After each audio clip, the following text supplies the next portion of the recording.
Napadaan na ba kayo sa tulay na ito?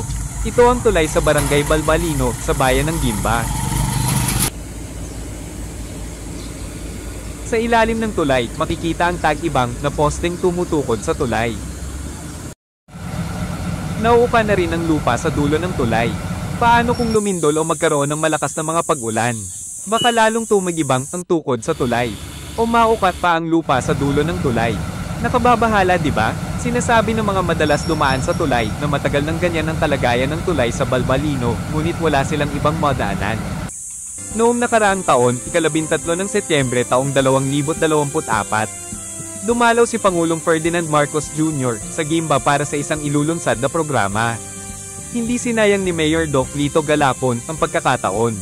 Hiniling nito ang tulong ng Pangulo ng Bansa para maayos ang tulay sa Balbalino, pati na rin ang tulay sa Barangay Santa Ana. Noong isang taon pa lang sa panunungkulan si Mayor Doc Lito bilang kapalit ng namayapang Mayor Jose Dizon.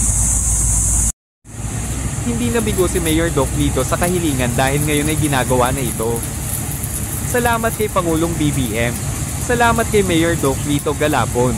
Salamat sa mga concerned citizen ng bayan ng Gimba. Mas matibay, mas malapad na tulay. Sa bagong Gimba. Bagong pag-asa.